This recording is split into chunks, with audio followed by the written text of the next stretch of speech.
Good evening and welcome to Get the Point. I'm Dave Fleming. Thanks so much again for joining us. We have an amazing episode and I'm really excited to introduce this week's guest. I've got a guy who's one of the best players in the world. He's a guy I actually grew up and into the pro game together down in Texas. And we're going to break down both a men's and mixed match, both gold medal matches, mind you, from the APP Punta Gorda Open. Ladies and gentlemen, please welcome the great Adam Stone. Adam, thanks so much for joining us. How are you, buddy? Well, Dave, that was a fantastic introduction, I will have to say. I'm doing great. I'm looking forward to playing a little pickleball this weekend in Arizona, and always like breaking down some points and talking a little bit of strategy. Want to give you a shout out down there in Texas, my home state. I know it's tough times down there with the weather, but let's do this video, and that'll brighten up both our days a little bit. Yes, indeed, we will. So we'll get to the points right after these messages from our sponsors. My favorite paddle is the V520. It's more of a control paddle, which is great for my game because I'm certainly known as more of a defensive player, but it's still great for hitting a hard serve and drive the ball well from the transition area and from the kitchen. Go ahead and drive it at me. I'm ready to block it into the kitchen. I can roll it or I can slice it. Either way, I feel like it's gonna go in. With the soft feel of the paddle, I can dink all day. So go ahead and try to out-dink me.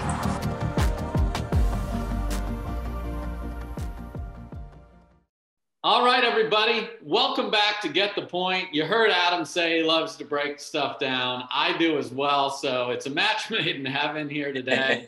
And here's this first point, and this point is one of the things I know Adam's been working on, and it's such a great element of disguise from his forehand.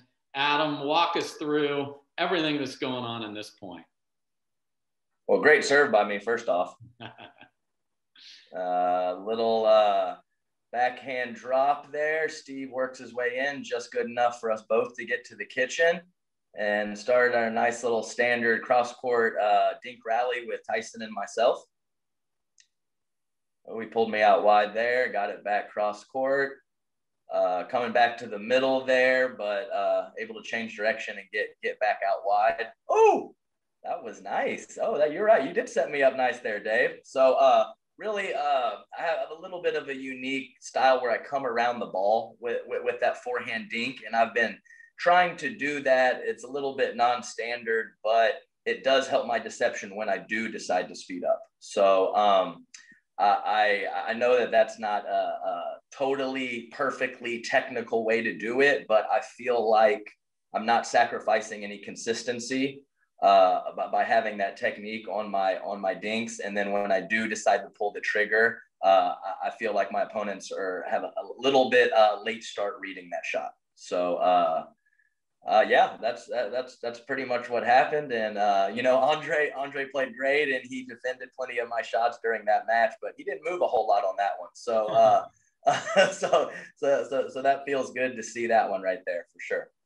Yeah. So why don't you talk about briefly, and we'll watch this again from the literally wide middle down the line. So that's why I love this point specifically. Right. And tell our viewers, we have viewers at all levels of the game, what's your grip, and did you drill this? How did you get this? What would you tell our viewers about how they can add some disguise like this to their games? So I use the continental grip on all of my shots.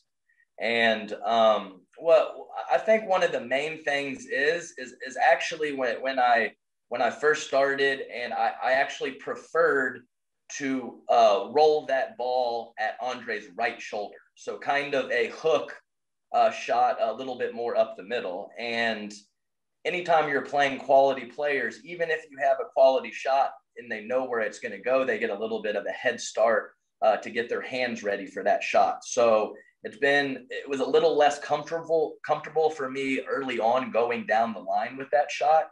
So making sure that I do hook it into his right shoulder sometimes. I do go at his body sometimes, and then I do go up the line sometimes as well is very important.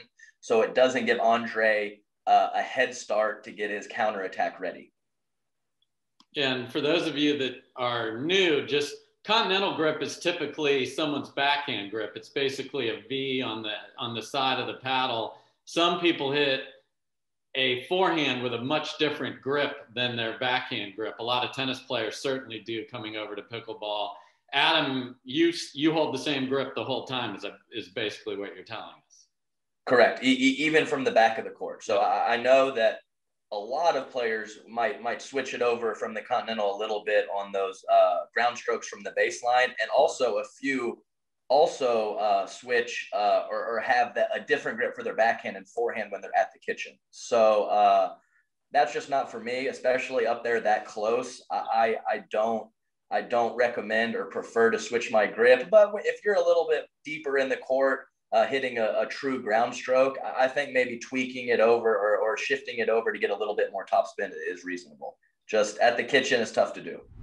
A lot of people want to understand, Adam, from you, what your play is like off the ball. So this is a point where you can walk us through how you are judging your position based on everything that's happening around you here.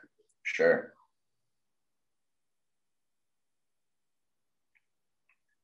I'm just constantly reading the situation. I do have a good bit of faith in Steve, so I was probably creeping up a little bit too quickly there.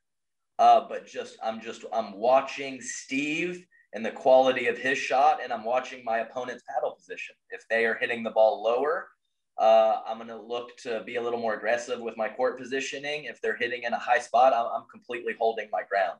So we are scrambling here for sure. Steve, he saw one he liked from me, and okay, just out, wasn't sure, but that's exactly right. So I am very comfortable in the middle of the court.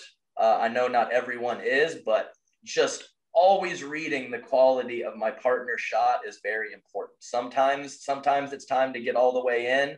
Sometimes it's good to take a step or two forward so that you can get to the kitchen on the next ball. And sometimes you just have to hold your ground and realize that it's not the best shot, and we're going to try to get one on the next couple to get forward. So I've frozen it right here, and I think you mentioned this, but just you've got Tyson McGuffin right in front of you, has a big forehand. Look at where that paddle is. So what are you seeing from that? What are you thinking about from there? Well, certainly there's a little bit of difference, between shots that he's dinking and shots that he's looking to be powerful through the court. He does a good job of disguising it, though. So he has gotten better at having a little bit more loop and a little bit more consistency with his dinks and his attacks with what you can read. But everyone always gives away a little something. So even the players that disguise it well, it's certainly, So, I mean, when they disguise it well, they always give away a little something. And I'm just trying to use those little bits of information to properly be in the right court position. And, so sometimes it's great, sometimes it's not so great. But, in this spot right here, we're just trying to win 30 or 40% of these points. We understand we're not in a great spot, but if you just use those little bits of information that your opponents give you, and you can squeak out 40 or 50% of those scramble points, that's a really good number. I think that's a great, Adam's a former professional poker player, everybody, so my boy can do math. I think that's important. You called it the middle. People call it the transition area. Right. Tennis people call it no man's land, and I think that is a wrong statement for our sport, because you can play very comfortably there if you're hitting the right type of shot. Like you said, you're trying to pick off something. Look at how far back, as we have it paused here, Steve is. We want to get both of you up to the kitchen line. So whatever can be done to move you collectively there is what we want. So right, definitely. And I think that certainly I don't think I should be at the kitchen when Steve's that far back, but I think some people think that you should always be exactly in line with each other, and I'm not sure I fully buy into that. I think having a little bit of a gap between is okay. You just don't want it to be too much. So so I think that's probably one of those situations where your athleticism and your footwork kind of dictates that. If you don't have those, then certainly you'll need to make some adjustments. But if you move well and you're able to scrap a little bit, I don't think we need to perfectly be lined up as a team as we move forward. So certainly your own personal skill set will dictate a lot of that. But I don't think there's also an exact right answer like we talked about before. Yeah, I think what you're trying to do is help get your partner, Mr. Deacon, here up with you. So you're looking to pick something off. Certainly. And I think the, viewers at home in that transition area, you just have to be very comfortable with your footwork being solid and being on balance. And, you heard Adam talk about split step before. That doesn't mean then you're going to explode into an attack. That means you are ready for a ball that's probably going to potentially be hit at your feet when you're defending like you are in this point. So this is something you can drill forever. Have your partner stand at the kitchen line and just work your way up and back, stay in the middle. You can't practice this enough. Someday we could all be as comfortable as Mr. Stone is in the transition area. I love playing in there myself, but I love practicing it too. It's a mixed doubles gold medal match with Adam Stone and Corinne Carr versus Tyson McGuffin and Lee Waters. Let's take a look at Stone and Carr and their key strategic plan in this match. That was a lot of our strategy, was putting Corinne in front of the woman and allowing her to speed up off the bounce, which I feel like she does a great job of doing. So instead of her speeding up the ball and then the opponent countering and Corinne having to choose forehand or backhand, how her next shot is going to be, what we decided we wanted to do was have her speed up, step over to the side so that she would only hit forehands, and then I can kind of plug it. So basically, if Lee hits that ball to her backhand, it's going out. So all Corinne has to do is worry about her forehand, and then I just try to do what I can in the middle. And it worked pretty well for us. I mean, I know it's not just that easy, but definitely I think it was a strategy that worked out for us. And if you notice, even though Lee missed that shot, Corinne was stepping over to only hit a forehand there. So she was not going to hit a backhand. It was either going to be out or she was going to thump her forehand, which she actually gets a pretty good amount of power with her 9-ounce paddle or whatever it is. So I think, that's why I wanted to start with this point. This was a match I actually broadcast, and we talked about the fact that mixed traditionally has the man on the left side, the odd side of the court. But strategically, that can be a problem for somebody because maybe the other guy's more aggressive.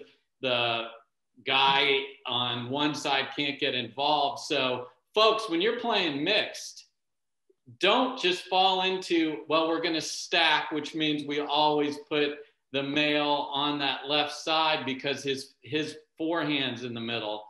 Right. That can often be the absolute wrong strategy, and Adam just laid that out for you perfectly here. So especially when you're practicing, don't always practice stacked because strategically that might be the worst thing, and we saw it here. Let's watch you really take over a point now here. Oh, can't wait. Nice deep return there, partner. I step over with the forehand, keep Tyson back. She's doing a good job of getting out of the way there.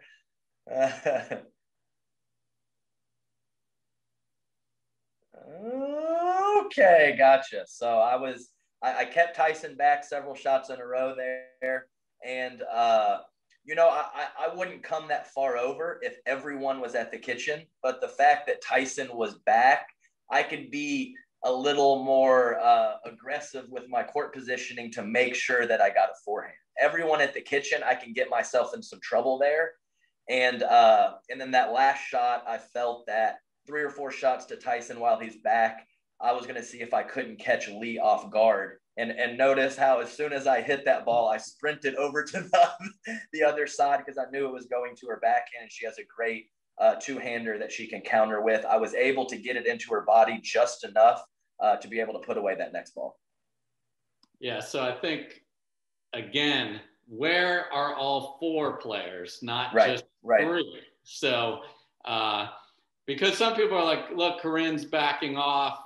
You know, we saw Corinne has a huge, important 50-50 part of this thing. And we're going to see some more of that here in a second. I think the key is for your team to keep Tyson, the male, in this position back. And then, yes, you can't miss the fact that, look, your left leg is like, right hand, hurry up, because we're at the other side of the court here. And you did, the jam was huge there. Otherwise, Lee Waters, who has one of the best two-handed backhands, as you mentioned, is going to rip that in the corner of the open court for a winner. So definitely. So if I try to pull it too far across court, that ball's going to go out. If I play to the middle of the court, I think she'll be more ready with her arms extended. And so it was definitely a thought process of mine to, especially after hitting 4 straight balls and often would hit that next ball to keep Tyson back. I just thought I could catch her a little off guard. And that the off guard combined with the body shot, I think it was a very reasonable attack. Now let's look at how the threat of movement can impact your opponents. My partner obviously hit a quality drop there, but it's a lot of pressure for Lee. I am on her side of the court, almost daring her to hit a soft shot behind me, but I'm just going to fill the gaps if she does decide to hit that ball hard. So I think that throughout the match and the court positioning and the pressure of having the guy in the center, it just shrinks the court a little bit for Lee and puts her in a tough spot where it's in the back of her mind that I might be able to pick that ball off, and where maybe she would always put that ball back to Corinne. She's like, man, he's so far over, maybe I should try to go at him. And so it just makes the decisions tougher for her and shrinks the court a little bit and makes her have to hit those shots into a smaller window when my court positioning is that aggressive. Yeah, I mean, you went flying up there like you were in a race. And I knew Corinne's drop was at least decent, if not good, very good. So as soon as I saw that, I was like, here we go. I'm going to get up there. She hits a soft shot behind me. I'll make the adjustment and do what I need to do to get there. But if she does decide to keep Corinne back, I might be able to pick that ball off, and maybe she will try to attack me, which I'm okay with. Yep. So again, things progress in a match, and one thing can lead to another. So aggressive court positioning forces errors without question. We saw it here. So what do you do about all this? Let's watch your partner show you what the female, the lady, the woman can do when there's an aggressive guy in the middle of the court.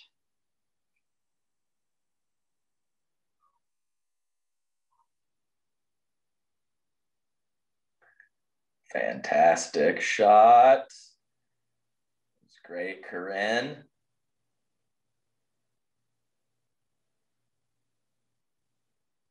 Oh, yeah, that's a good one. Tyson's body language was hilarious. But notice how right off the bat, when I return the ball to Lee, Corinne is already stepping over to guarantee that she's hitting a forehand there, because she knows I can at least most of the time handle myself over there. So if all things being considered, if she is more neutral with her positioning, then she might take that initial drive from Lee with a backhand and not hit it so clean and deep. And then the whole point is different. So the fact that I am able to cover the middle for her, it allows her to take 2 steps to her left, crush a forehand, and set up the whole point of Tyson and Lee scrambling and us being on offense.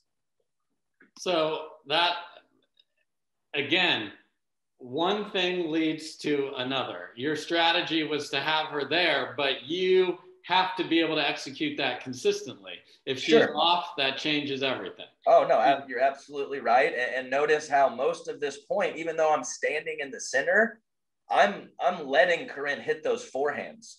Her forehand is very good, and sure, I'm going to take a lot of the middle balls, but I'm not jumping over on her side to hit those shots. So I think my court positioning is good and it's solid, but I understand that my partner has a great forehand and can keep Lee back or possibly go behind Tyson when he gets a little too greedy. So I'm happy to let her do that, even though she's pretty far over to her left and I'm standing in the middle. This is gold medal point. This is top of the podium. All right, let's see it. Yeah, let's see it, and then let's talk about what you did. And let's see if you did indeed get over the top here.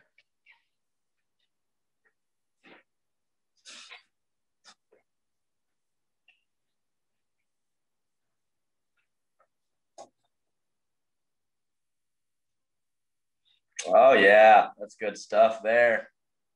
Yeah, so yeah, I mean, I just know, I know Corinne's gonna drive. I see it, I read it, and you know, Tyson to hit a inside out up the line backhand behind me is just extremely difficult if Corinne hits a quality low drive. So you see, I am very aggressive with my positioning right there. As soon as I knew she would go for the drive and was reading Tyson as well, I just went for it. And if he went behind me, I was going to be in big trouble right there. But I felt with his paddle position when he was hitting the ball and the quality of my partner's shot that I was really going to go for it that time. You said, I know she's going to drive it. You know she's going to drive it because the return is relatively short. Have you talked about, a lot of viewers have asked me, what does shake and bake mean? This is mostly that, which is a third shot is driven with the expectation that your partner is going to take advantage of a ball hit and hit a volley for a winner on a poach or a ball right back to them. Right. Is this something you guys talked about? Was this feel? And then you said, I read Tyson's paddle position. Were you reading it because of her shot? Sort of go a little deeper on this for us. Gotcha. So her driving and me poaching was definitely a little bit of a point of emphasis for us. But certainly when she is in the purple, not the green, it allows the ball gets on them much quicker and makes it much easier for me to do my thing up there. So when I know that she is able to step into the ball, I am definitely looking to be very, very aggressive in that situation. And really, I mean, things are happening very fast right there. I'm not really putting a ton into reading Tyson's paddle, but I just know when I see him where he's making contact and he is not going to be able to hit down or go behind me very easily. So I stay extremely aggressive with my court positioning. If I would have noticed that his paddle got a little bit higher to make contact, I probably would have held my ground a little bit more as opposed to going all the way on Corinne's side to be able to hit that shot. Right. So, and yeah, I was just looking to do a little controlled punch, not too big of a swing, because Tyson's ball was completely fine. He's just trying to keep Corinne back, and it's not like he hit a terrible shot. But I was able to put a little bit of something on it at Lee, put her in a bad position, and then finish on the next ball. and then put that paddle on the ground and start hugging people, brother. Oh, yeah, that's for sure. You got to drop that paddle, give her a hug. And I've had some pretty good results, but, not a ton of big victories. And this ranks really high with any of the results I've had in pickleball. So I was excited, and to win with Corinne was great. Get the Point comes to you every other Wednesday right here on APPTV. We have great shows from Lauren McLaughlin, coaching from Dom Catalano. Adam Stone, our guest, has a cooking show. Yes, he has a cooking show. Jennifer Lucor is going to have a new show, and so much more. So make sure you subscribe to APPTV. We've got another great show in 2 weeks, but Adam Stone again knocked it out of the park. Thanks so much, everybody. Peace.